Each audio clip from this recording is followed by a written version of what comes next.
On passe à l'actualité de la semaine. Olivier, les retraits d'argent liquide vont-ils nous coûter plus cher?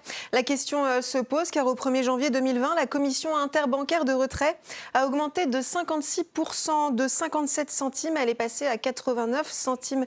Olivier, est-ce que cette hausse pourrait se répercuter chez les consommateurs? Elle va se répercuter chez les consommateurs, mais on est dans le processus qui consiste à supprimer le cash. On a fait une émission là-dessus il y a quelques mois. C'est une mesure anti-cash selon vous? C'est une mesure anti-cash. Petit à petit, ils vont supprimer parce que le but du jeu, c'est de contrôler vos vies. Enfin, à part si vous n'avez pas encore compris ça, le gouvernement, les autorités veulent absolument tout savoir de vous et tout contrôler. Donc, une fois que le cash aura disparu, alors sous des prétextes qui peuvent être les coûts induits pour les banques, qui peuvent être le terrorisme, le blanchiment, etc. Bien sûr, parce qu'il faut quand même des millions et des millions de dollars pour prendre une camionnette et foncer dans la foule. Ça, c'est sûr que c'est pour enrayer ce genre de... C'est pour enrayer le blanchiment Non, c'est pas pour enrayer le blanchiment. Ça, c'est le prétexte. Le blanchiment, c'est pas pour enrayer le blanchiment, c'est simplement pour contrôler vos vies.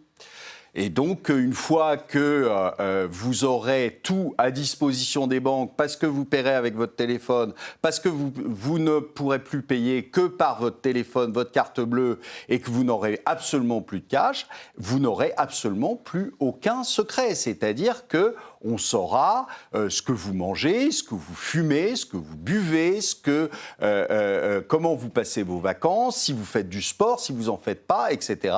Et croyez-moi, ces fichiers-là seront revendus à qui de droit et vous aurez votre assureur qui vous dira « Ah ben non, moi je vous assure pas monsieur parce que vous mangez trop gras ou vous fumez ou etc. ou alors je vous mets une prime démentielle ». C'est ça qui nous attend.